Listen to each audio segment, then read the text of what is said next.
so much respect for this program, and specifically Coach Day. You know, he and I go back before he even got this job, and I used to coach Brian Hartline back at the Dolphins, so we got a long relationship there. And so many of their players have just been great performers for us, helped us get to the Super Bowl. So a lot of respect for this program, and love to be a part of it.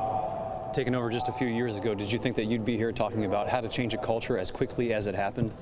Well, that's always the hope, you know, is that you can build a culture you can be proud of. I think Ohio State's one you turn to. I got plenty of examples in my presentation of what they've meant to us as a program and organization, and the players that have made such an impact on us. They set the standard, and we're trying to set the standard as well. I know you're still learning as well as you teach other coaches what you've learned through the years, but what do you think that you've learned, especially last season, going through all of the highs that you had and some of the lows too, but just what have you learned in this role right now? Well, how to maintain the highs, but how to learn from the lows. You know, I think that's really where you learn the most from, is those moments where maybe you come up short or you made a mistake that you got to learn from, and it fuels you to get better, not make the same mistake twice. We've learned a lot over the 3 years we've been here, and we're going to continue to grow as well. Just your reaction to what's happened in free agency so far. You guys made a lot of good moves, and the draft, I know you've probably been in a few calls and a few rooms of things that went well and guys that you didn't get. What have you learned over the past couple of years in the draft too?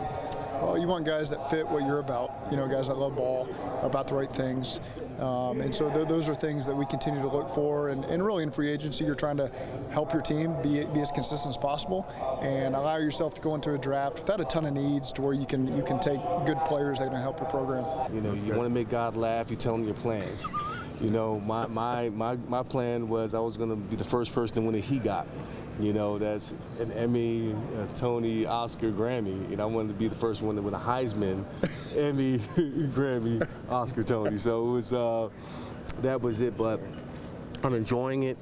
Every day I wake up is a new opportunity to get better, to be a great mentor to these young men, and to really develop and influence young lives through the game of football, a game that I know and love. And it's been a learning curve. I mean, to listen to the plays and all the nomenclature and terms is like picking up Shakespeare for the first time. So it takes a while for your ear to get used to it again, but ultimately my goal is to develop these young men, support our coaches, really enhance the footprint of Tennessee State in a major way, and enjoy doing it. I've loved it.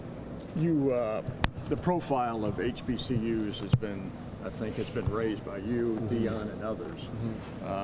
How have you embraced that and kind of spread the word? You know, Deion has his way of doing things. I have mine. You know, and it's great that we both can champion this cause. You know, to bring light to how wonderful the HBCU world is. And just the rich history of these schools. When you think about the NFL Hall of Famers, you think about the GOAT of GOATs. Two of them, Jerry Rice, Peyton, are there. They both went to HBCUs, and it takes a different mentality. You go through something different.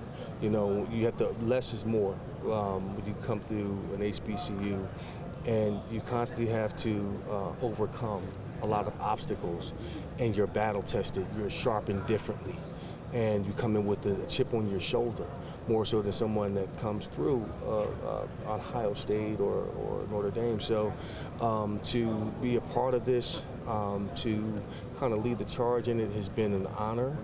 You know, John Merritt, the winningest coach in Tennessee State history, so he left the blueprint of success there that I hope to continue to build on to that. And you're looking for the same players, you said. Oh, no question. if I'm you want as many blue chips as anybody. Of course. I'm not here to hat in hand. I'm here to say, hey, you know, Ohio State, I know the blueprint too. You know, I was born in this. So, but it's exciting, and I thank Ryan Day and the coaching staff here at Ohio State for opening their arms up for us to come in and to learn, to grow, and to be around these young athletes. And it's also to say, hey, you know, if it's the NFL you want to get to, you're going to get there. Whether you're on Mars or you're in a different planet in the universe, they will find you, and they can find you at Tennessee State, and we have the history to show that.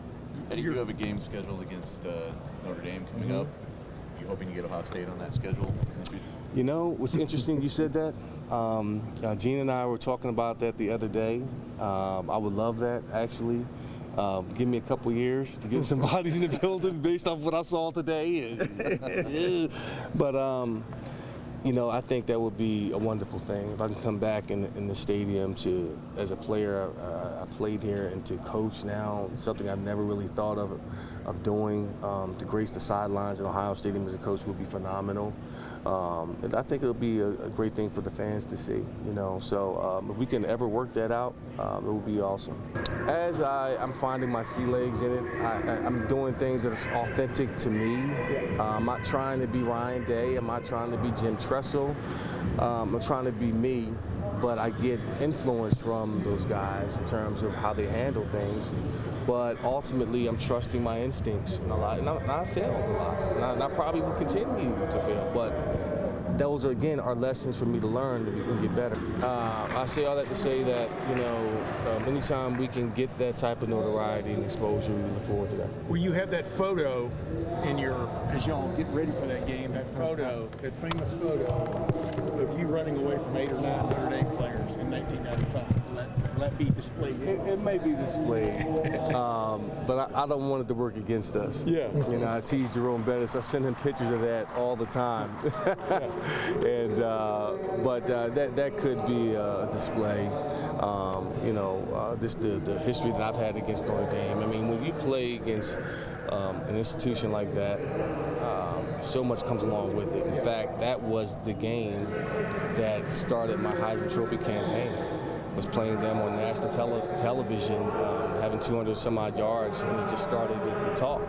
So everything with Notre Dame magnifies. There's a kid right here, right now, in Travion Henderson, who could do just the same thing. They start with Notre Dame. You talked about the ups and downs of your freshman season. What was it like to watch him last year and respect that from afar?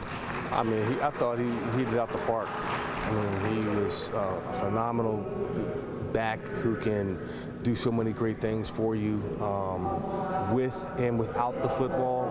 You know, I'm more impressed with his blocking ability at that size, his technique, his patience is superior at this point.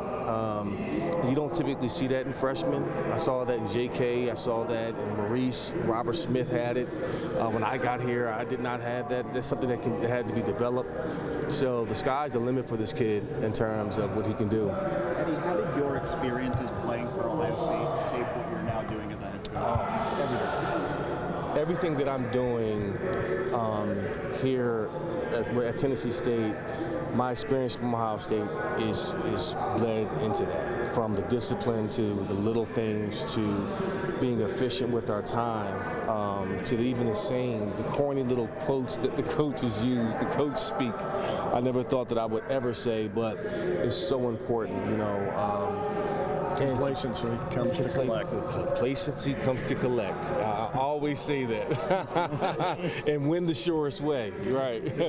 But I bring all of my experience to it, and that's what I said. You know, my talk was I'm taking my football experience, my acting experience, my business experience, my father experience into this, and hopefully it will lead to some wins, and hopefully it will lead to some changed lives. Standards that championships are expected, and their football character is through the roof because they've worked hard, they care about their teammates, they love the process of practicing and meeting and all the things leading up to the game. So you really know what you're getting when you take a Buckeye. Does it feel like when you get a chance to talk to these guys in the interview process that the IQ part of the football game is there for them in ways that maybe you don't see at other programs? Everybody's different, but we know that they're going to be well coached. You know, I know a lot of the coaches here. They've got a history of success, putting guys in the league that have success. These guys always play for championships, and so you got a pretty good idea of what you're getting when you take on these players. How well do you know Ryan Day?